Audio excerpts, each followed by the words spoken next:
Good morning. Good morning, everybody. So today we will have the quiz. So before the quiz, let us do a few more simulation things. So let's today, I will do the simulation right in front of you so that you can see how the process is, and then I will ask you suggestions on how to do these problems, and then we will see how many we can do today. Also, today happens to be the last class. I think we will stop here. So today will be the last class. So I will organize some kind of doubt clearing sessions. A few of them, depending upon how many students want. I will announce the timing later. So I understand that evenings are when most of the BTech students are free, and similarly, evenings and weekends are where master students are also free. So we will organize some kind of doubt clearing sessions then. So I hope all of you had a chance to go through your midterm corrections, and if you had any problems, I hope you have gotten in touch with me or the TS. And I hope you are satisfied with the correction. And I think I have been more than generous. So if you think some questions are unfairly corrected, or you want more marks, you can get in touch with me. And as I told you, just to be fair, I will be asking all the questions in the midterm just to know. Yeah. So somebody seems to have something to say. Yes.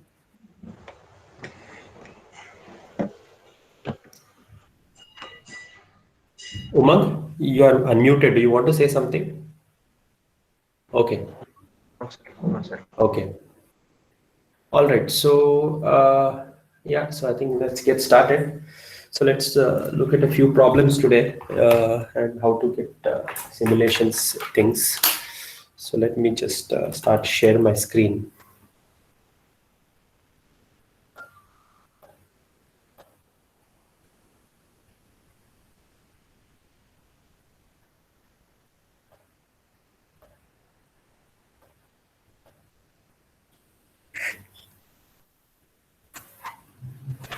Okay, so see, one of the things that I asked you in your programming assignment 4 was around central limit theorem, if you remember the thing. So what I asked you to find out is how many number of rounds. So for example, there were two things in that. There was we used Chebyshev and Chebyshev inequality to estimate n, and then we used central limit theorem to estimate n. Okay, so these calculations we have done. So here, you can use basically if you want, for example, let me just explain a little bit. So if you have an estimator Mn, if you want to find out that it makes an error more than a desired level of accuracy epsilon, this is less than or equal to, right? If you remember the class, a few last few classes. So this was given by variance of x, okay, variance of x sigma squared by n epsilon square. So this is what we saw. And then using central limit theorem, if you want to do the same thing, what you need to do is basically, if you want to estimate this, so let's write that. So if you want to use central limit theorem to do this, okay, so what does the informal statement of central limit theorem says? Mn, okay, this thing has approximately, it is a normal distribution with mean mu. And what's the variance? Sigma square by n. Yeah, thank you. So this variance is sigma squared by n. All right. So if you want to estimate something like this, with that knowledge, what we need to do is this is equal to probability that mn minus mu divided by sigma square by n, okay, is greater than or equal to epsilon minus yeah, so epsilon minus is not needed because mn minus, yeah, so just check. So this will be sigma squared by n. All I have done is I have a square, sorry, this has to be sigma square root n, right? So this will be sigma square root n. So what did we use here? So this is just the knowledge that if mn is having this, then mn minus mu by sigma divided by square root n, this should be standard normal. right? This we have studied.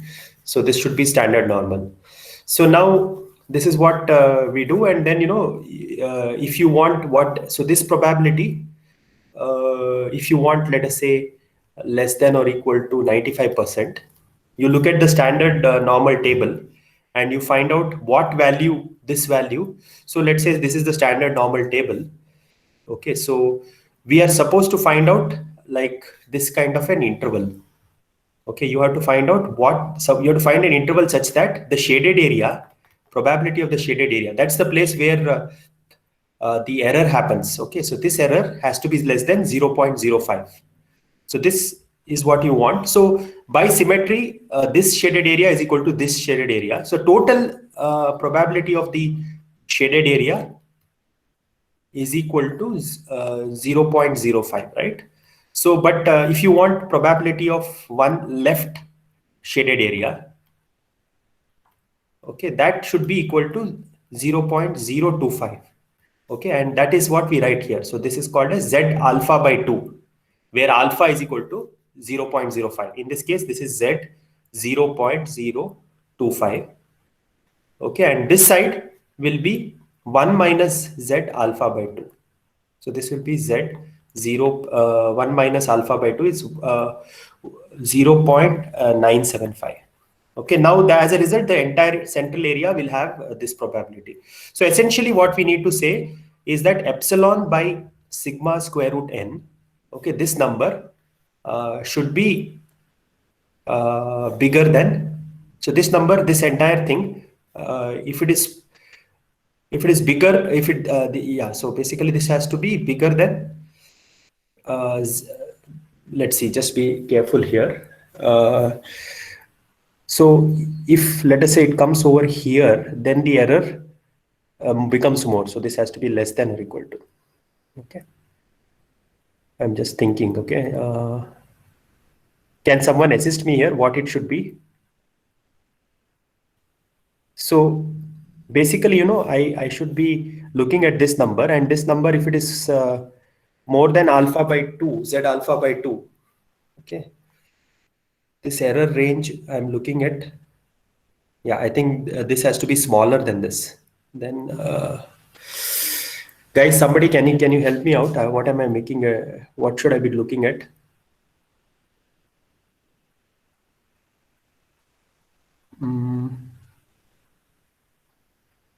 Mn minus mu by square root n sigma. That is, if it is, the error is greater than epsilon.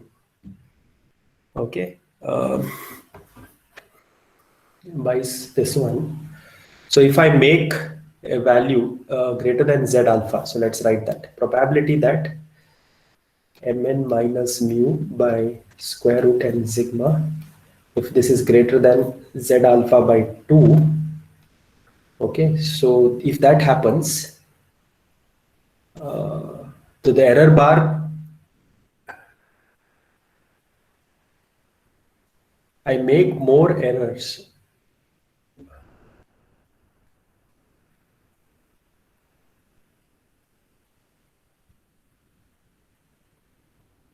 So if I increase this, if I make it smaller, yeah, then yeah. So this has to be the other way. So if this is bigger and if the error level I get lower, then this is where will be Z alpha by 2. Okay, then you can say square root n is greater than Z alpha by 2 by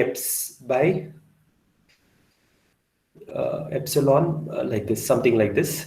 Okay, and then you can say n should be greater than Z alpha by 2 whole square sigma squared by epsilon squared.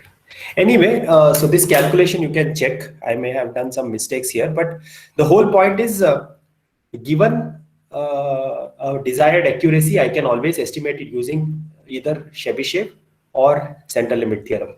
Okay, now let us, our point was to focus on programming. So let us try to do one thing.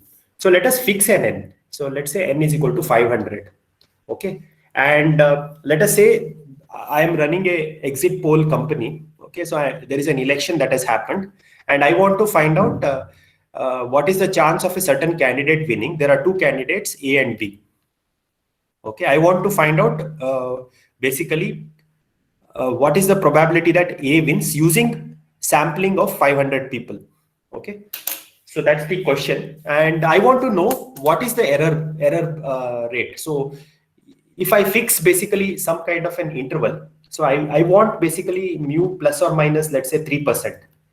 Okay, and I want to know what is the probability that I will be within the desired limit. So basically, this is what I would like to do. So let us take an example. Let us say A is having a support of 55%, okay, and B is having a support of 45%. I'm going to estimate what is the support of A, but I don't know what is mu A. So mu A is actually 55. Okay, but I don't know what is mu A. I would like to know if I do 500 samples, what is the chance that it will fall within this interval? Yes, is the problem clear to everybody? Am I still online? I don't hear anybody saying anything. Yes, sir. Okay, so this is the whole question. So there is a candidate who has 55% support, but we don't know that, right? But we want to know if I sample 500 people, how many times when I do this exercise. So this is election that is happening, let us say every month. Okay, this is an election for let's say choosing the mayor of the month. Okay, so let us say I do this exercise that and the mu A is some number, and I want to know how many times I make error. Okay, is the problem clear what the statement is? Sir, we do not know mu A also. We do not know mu A, but in simulation, even though we don't know mu A, we will assume we know mu A, because that's what we would like to find out using simulation, right? We want to find out how good is our estimator if you ask 500 people. Yeah. Okay, so let's do that. So let me just open like a spider notebook.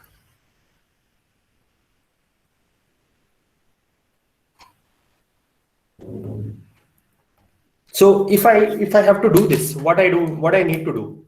So basically, I need to start with an estimate, right? So yeah, so basically, I need to draw 500 sample and see how many times this happens. So let us do this.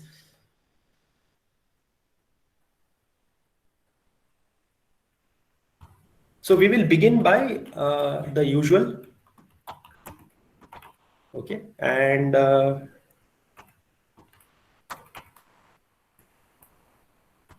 matplotlib.pyplot, right? Pyplot has PLT. So let us say I want to do this run once. Okay, so this is for the first time when I'm doing it. I need to tell it what is the mu. Okay.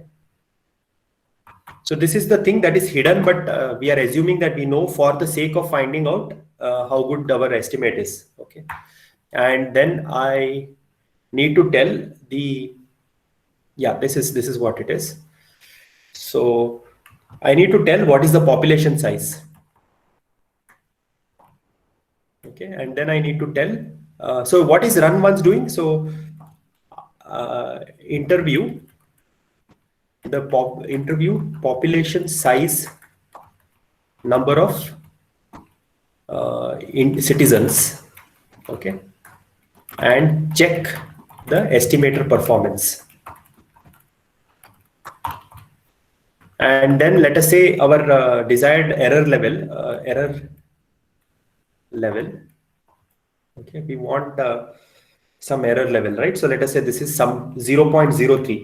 So this is a default argument. So if I give something without specifying the error level will be fixed as 0.03. Similarly, let us say the population size I'm fixing as 500 if I don't pass any parameters. Okay, so now I will have to draw samples. So each individual. So let us discuss this. So there is there is a coin with probability mu. Okay, it will turn head with probability mu, and it will turn 1 minus mu. It will give a support. This will be support for A. This will be support for B. If I ask 500 individuals what their opinion is, what is the distribution?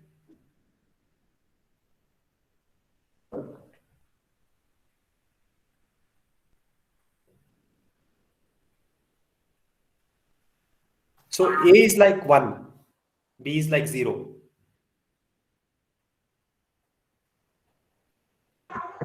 Binomial. Yeah, that is correct. So it is going to be binomial. So that's what we will do.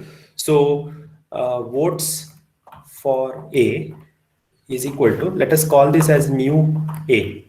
Okay, so votes for A is np.random.binomial. Okay, what is the sample n? How many, what should I put n? What value should I put n? 500. Not 500, but population size. Okay, 500 is the default argument, but I may be able to override it, right?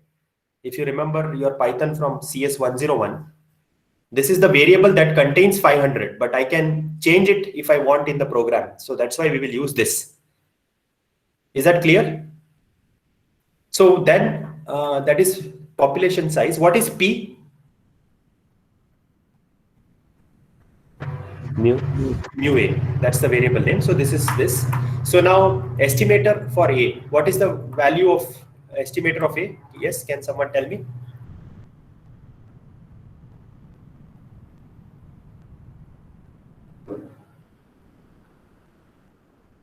Come on, I thought you wanted to learn. Sorry? NP, sir. I mean, pop size into mu. No, it is estimator is votes, the total votes that you sampled for divided by pop size. Right? So this is the current estimate. See, let's say there is election in Goa, okay, and I ask 500 people what they think who should win, who should be the CM. So I will collect all the votes for a particular candidate and divide it by the total number of people I have asked. Then I will know what proportion of people like A, right? That is my estimator for the A. I don't know what is true mu, but in the case of so this thing, right? This entire setup here is it is like I'm going and asking. This is like asking people. Okay. So remember this mu A is not known. In real life, mu A is not known. Otherwise, what is the big deal that we are doing?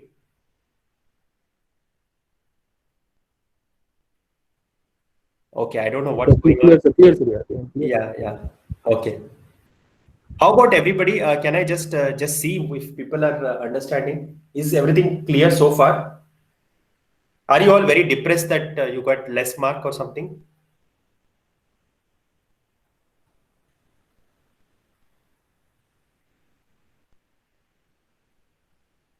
All right. Unable to understand the aim. Okay, I will talk about it again, Siddhant.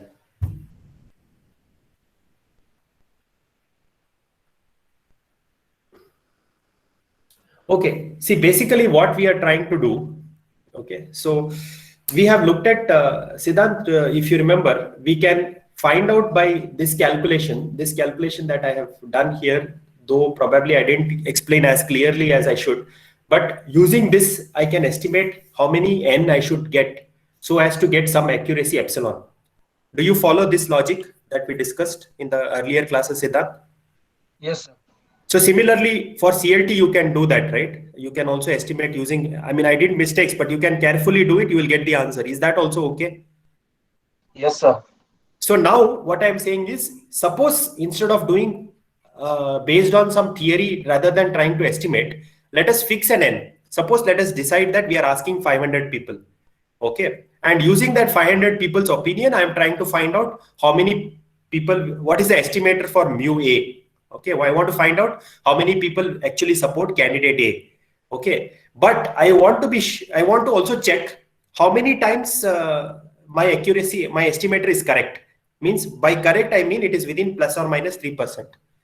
Okay, that's what I would like to do. So Siddhant, even though mu A, let us say mu A is a high number. It could be like, let's say 95% may support. Okay, but since I am asking 500 people, I may be wrong, right? Because I may by chance choose people who don't support A, and I may be not within this accuracy limit.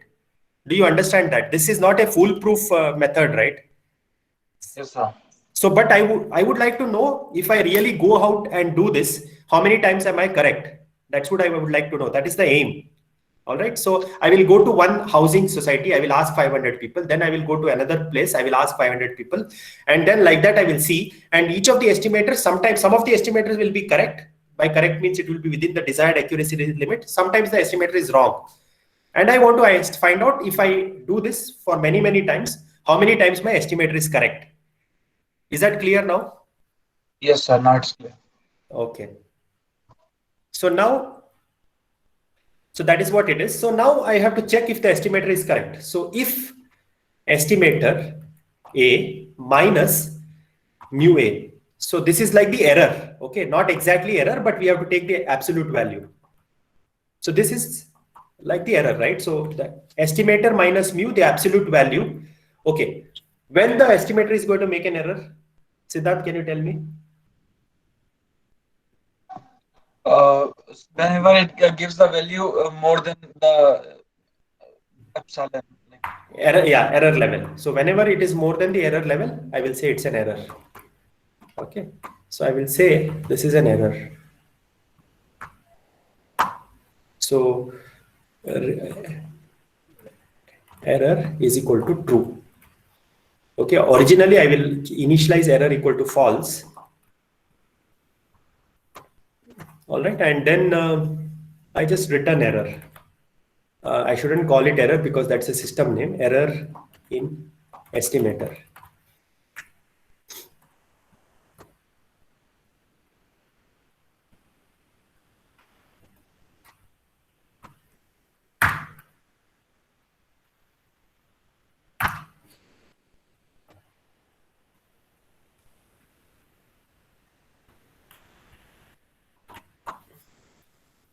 Okay, so now with this is done. So let us say mu A is some value, let's say 55%.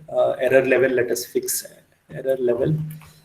I get fix as 0.02, and then I will just run once. And for with these parameters, mu A, population size, and error level. So let's say population size also I fix as okay, and this I will just print this. So let's run this. So it came true. So what does that mean?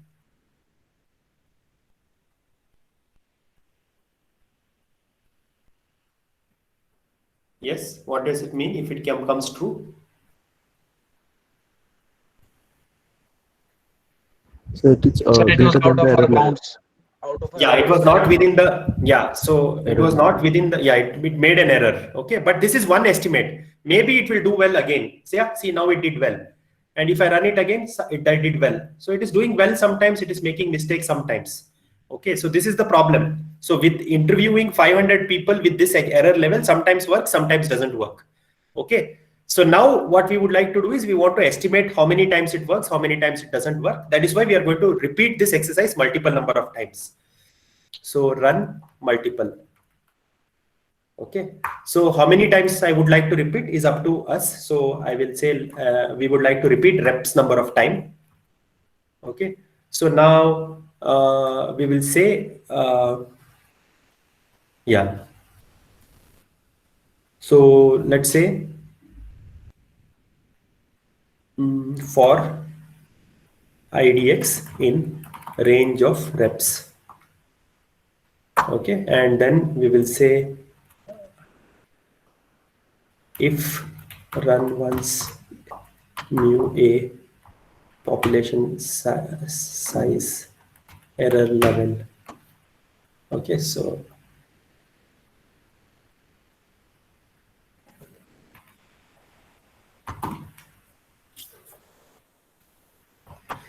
if this happens, I have to increment a counter. Okay, errors count. So we will start with error count 0. So whenever you make an error, you update the error count, errors count. Okay, that's it. So you just return error counts.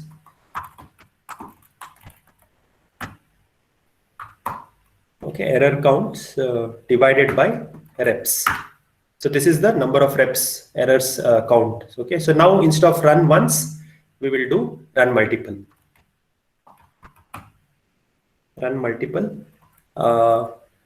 Yeah, with the reps, population size, and error level. Okay, so we need to give reps. Reps is equal to, let us say we run 1,000 times, whatever. So if I run this, I get the error as 0.3704. So that means I am making errors 37% of the time. Okay. So if I want to bring the error level down, what should I do? Increase the population size. Increase the population size is one way. So let us do that so that we can see it. So let us say we do double it. So when you double it, the error level has reduced. That is one way. Another thing that you can do is also change the error level. So what should I do? Should I increase the error level or reduce the error level? Increase. Increase Yes. it. So basically, I am increasing my threshold level. Okay. So let us say I put it as plus or minus 5%. And when I run this, the number has come down. Okay. So these are the two ways in which you can do. There is still a problem. Can someone tell me what is the problem?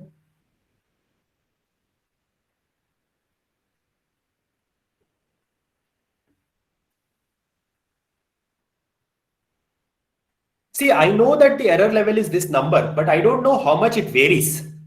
Okay, so we don't know the variation of this. So that is why we will run the multiple number of times. So that is what is the problem. So what we will do, we'll have something called as outer reps, and we run 100 times. Okay, for OIDX in outer index in outer reps. So I'm going to run this multiple number of times. Okay. Error sample. So we will have np dot zeros of outer reps. Okay, and then I will say error sample of OIDX.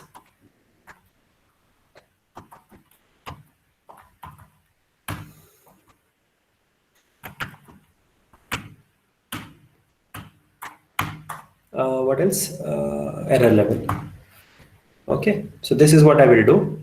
And then finally, I will just do plt dot plot, no, hist of error sample, and let us say we will fix bins to be maybe 25 just to get an idea. Okay, so does everybody in the class understand why we did this?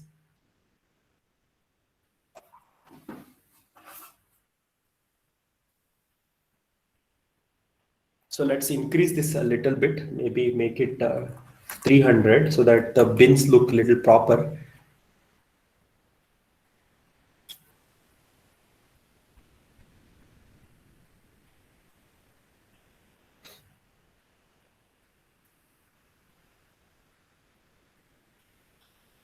Okay. So now what we are seeing is the variation of your estimator, right? So this was my estimate when I ran once, but now I am able to see how much it varies. So it's not very clear these things because of the way it is showing. So it is between 0.0025. So let me just write it here. So my estimator is between 0.0025 on the upper side, and on the lower side, I am having 0.00075, 3 zeros. So my estimator is within this. Okay. All right. So are there any questions here? Okay. Rishabh says to put bins equal to 70. Let us try that.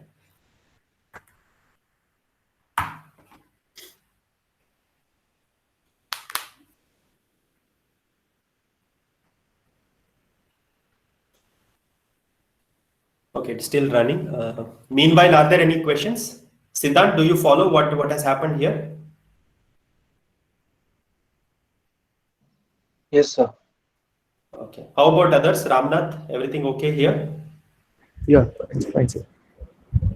All right. So, okay. So this is what it looks like. This is the estimator here. Okay. So let us do one more programming thing, so that you get a little more comfortable at it. Yeah. So is it okay if we exceed a little bit today? Do you have any quiz or something in the? I mean, our quiz is there. The programming, the probability quiz is there. But how about if I extend by another 15 minutes? Do people have any problems? Yes. Can in the chat? Is it? Can someone tell me?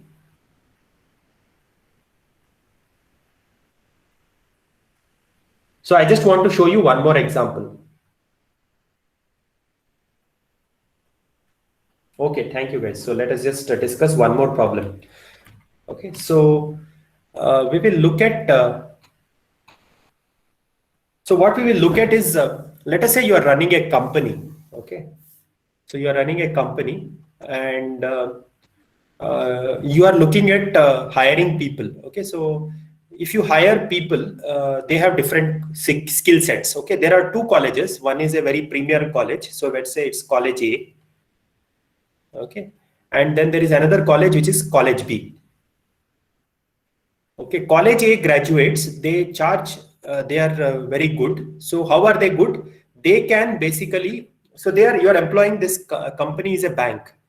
Okay, and you want to hire the things for a teller. That means whoever sits in the cash counter, right? You want to hire people for a teller job. Okay, so there are two types of population that you are seeing: college A and college B. College A is a much higher college in the sense it is having better trained students. So they, as a result, they will ask more money. So let us say they ask 20,000 rupees per month. Okay, and but what is the performance they will give you? They can service customers. They can basically give customers whatever the queries and everything at a faster rate. So they can service customers in the rate of, let us say, 10 customers per hour. Okay, so they are faster, and this 10 customers per hour could be any distribution. Let us fix it as exponential.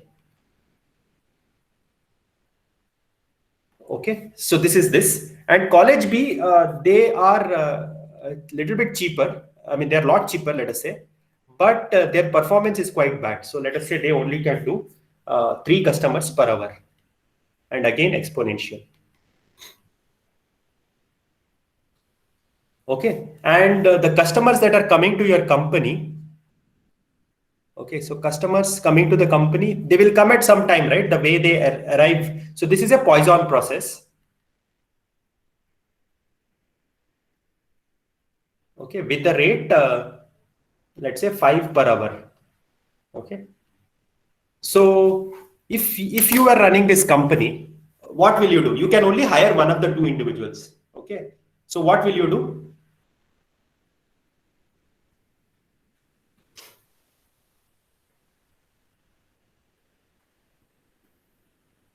See, this could be also, if you are if you want to look at more interesting examples, this could be also, let's say, a big company. Let us say this is Flipkart. Okay, and the two things could be like servers. So this could be like server 1. Okay, and this could be like server 2. Okay, and because the servers are of different capacity, right? So this is much expensive. This is, let's say, 2 lakhs. Okay, and this could be like 75,000. Okay, and the rate also will be different, right? Depending upon the server capabilities, how many customers, how many web pages it can give per second, right? That how long it takes. That is what it could be. So this is a very, very important problem, common problem that you. So if you are running your own company, okay, and if you are given these choices, what will you do? I mean, you have to solve this problem. It's a trade-off, right? I mean, if you take the college individual A, he will do faster, but what will happen? He will be simply sitting, and you are paying him much more money. If you take college B, he will do, but the customers may get very angry because they are not able to get service queen soon enough. So how do we solve this? We have to do simulations. Okay. Is this clear? Yes, sir. Okay, so let us do for simulations, right? So let us do one thing. So it's what we will do is we will start like this. So initially when the bank opens, so what we will have, we will say that time for, so we will do one of them. Okay, so we will do first for this thing, and then we will do for this.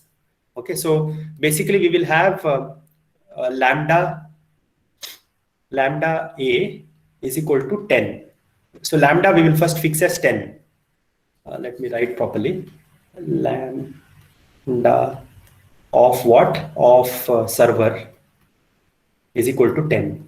Okay, so then that will fix, and then what we will do, time for free. So basically when is the teller free? So initially when the bank opens, he is free only. Okay, so that is how the time for free will be. Then what will you do? So you will, let's say, repeat this for 1,000 customers or 10,000 customers. So for customer index in, so for 10,000 customers, you will see how the performance is. Okay, you will do it for 10,000 customers, and then you will see what is the customer arrival time. Okay, let me not write the entire code here. So let us do it in a thing.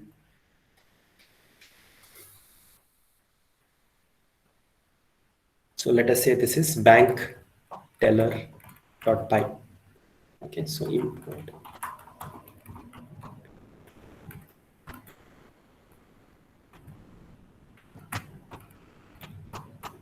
Fine.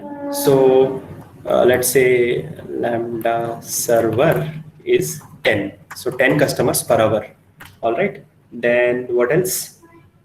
Time when free is 0 to start with.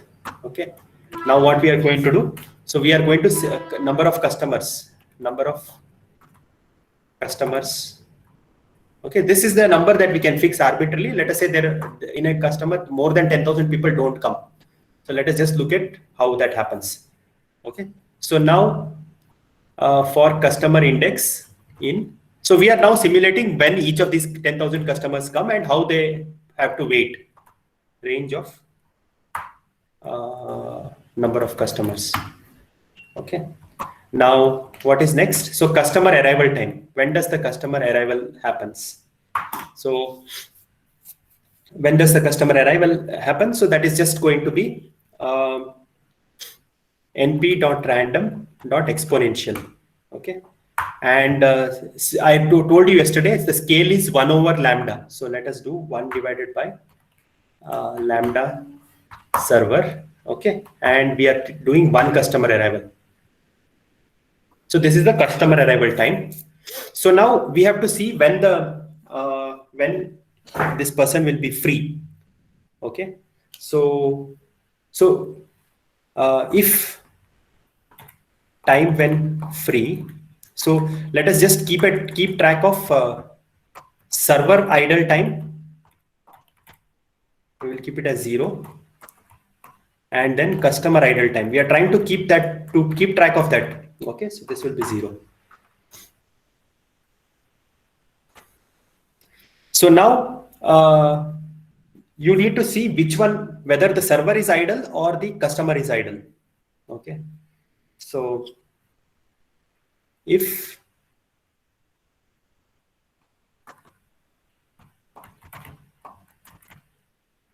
so time when free is less than customer arrival. So what this means, so basically the customer is coming after this some time, right? So there is some time for which the server was free. So we will say server idle time is equal to, what is the server idle time?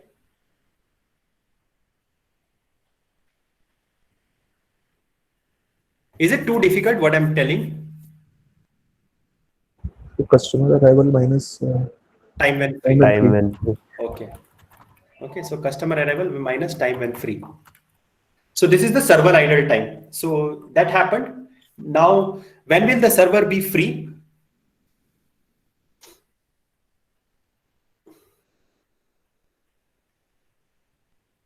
So now this has happened. Now server will start servicing, right? So basically, this is okay. Let's just do that. So this is, let's finish this and then we will see other things. Else, what is going to happen? Customer will remain idle, right? When the customer arrival time is smaller than time when free, then customer idle time will be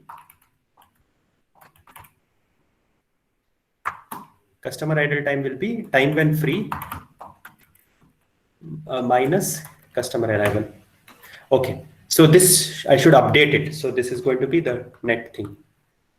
Okay, so let's look at an example to see what you're trying to say.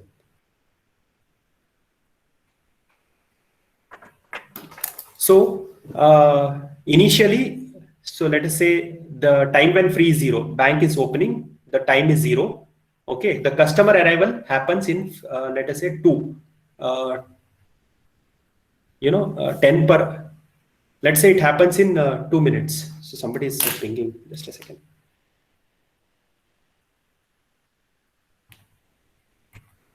Okay. So the first customer arrives in 0.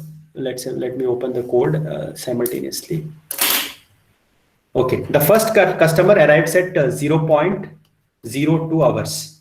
Okay, so that is what the exponential will give me. So this is when the server is free. So basically this difference, so server will remain idle for this difference 0.02. Okay, and let us say now so this has happened. So this is why we are having the first thing. Okay, we will see the second thing when it happens. Now, when will the server be free now? So after it has served the customer, it will be free. Okay, so server time when free. Okay, time when free will be equal to. So basically, you have to see when the customer is being served, right? So that is customer arrival plus. What is this? So time when free is when the customer you are ready to serve, plus you are going to see how long it took to serve him. So np dot. Okay, so people have not told me this customer arrival is not this, right? That is not lambda server. So that is lambda customer. So this will be, let us say, what did we fix? We fixed it as 5. Okay, so this will be.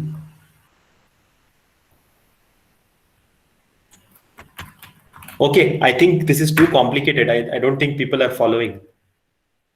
How is it? I don't know. Siddhant, do you follow what I'm trying to tell here? So now I am following, like when you showed that why server idle time is equal to customer available. Yeah. Okay, good. How about others? Can I just have a poll? I don't know if this is too much for people. See, I won't ask you such question in your exam. This is too hard. But I just want you to see how you do simulation. Okay. Okay. I see. So Advay is not following. How about others?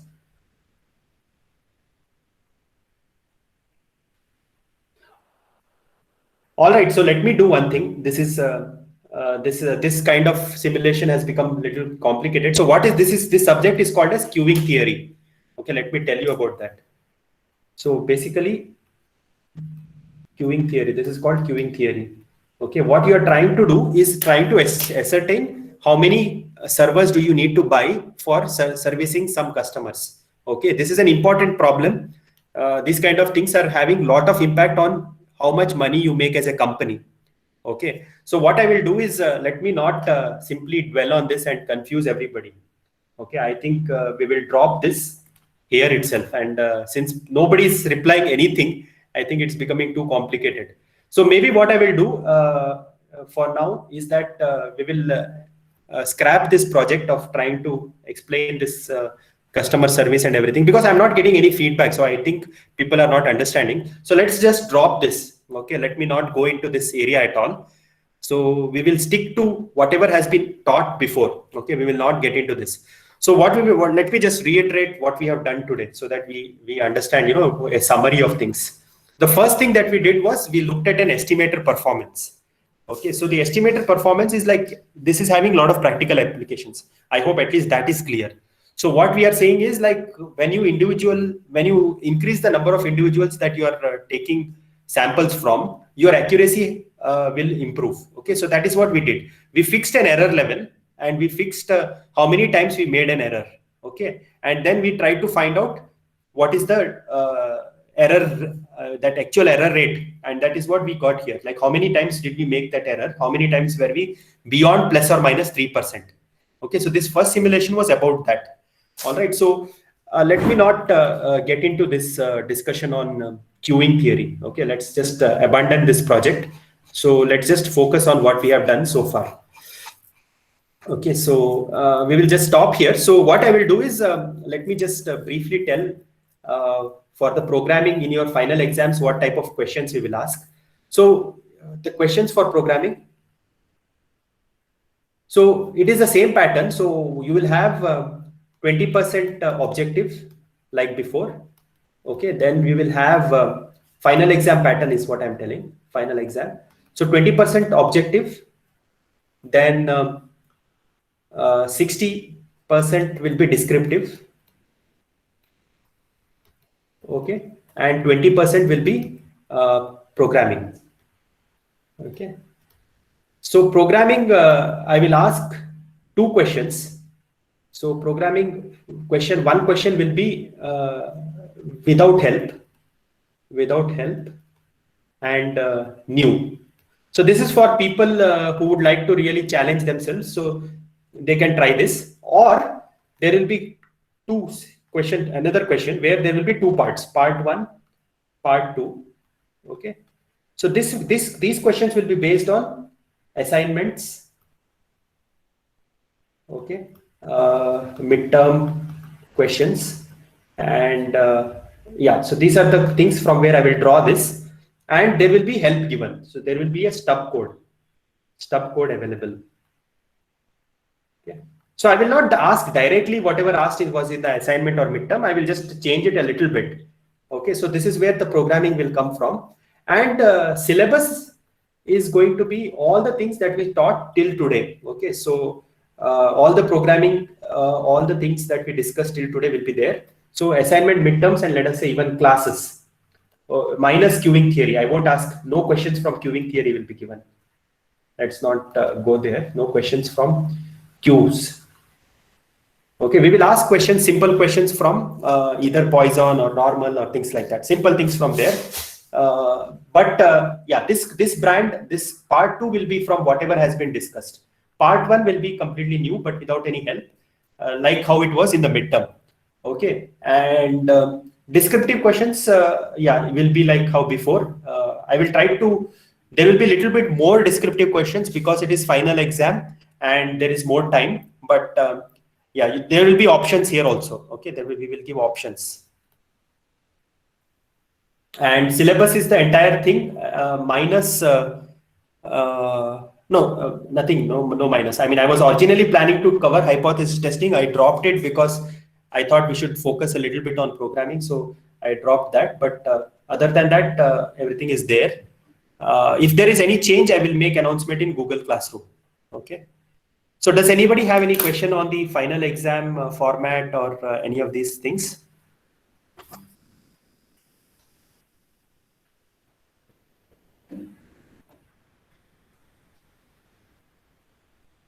Yes, Siddhant, midterm. Sir, I asked that before you answered. Yes. Yeah. Okay. Okay. Anybody else has any questions? Everything okay? All right. So, yeah. So today is going to be the last class. I may try to give some kind of a few programming things if I will see. I mean, if it is going to be helpful, let me think about it. but there is no guarantee because I am quite busy now. What I will do is I will have a doubt clearing session towards the end of this week. Okay, so few, depending upon the response, I may have more than one. And yeah, I think I had a good time teaching this course. It was very difficult doing it online because I don't know whether people are following. I can't see. I don't even know how all of you look. It's kind of very difficult to teach this. But yeah, this is what it is. I hope you learned a lot of things in this course, and you will find that there will be a lot of applications to this course as you move ahead in your careers. Yeah, so that's about it, I think. So is Varun here? Yes, sir. Yes, sir. Divyansh? Yeah. So Varun, shall we start the quiz now? Yes, sir. So everybody please remain in the quiz because Varun might have some announcements to make. Yeah, so please remain in the quiz. So yeah, so let's begin the quiz. So good luck everybody in the final exam in the quiz. So Varun, you can post in Google Classroom also. Sure, sir. Yeah. Okay. Thank you, everybody. So the link is up, and there are questions where the question explicitly mentions is/r. So those are multiple selection questions. So there is more than one right answer, one or more than one right answer.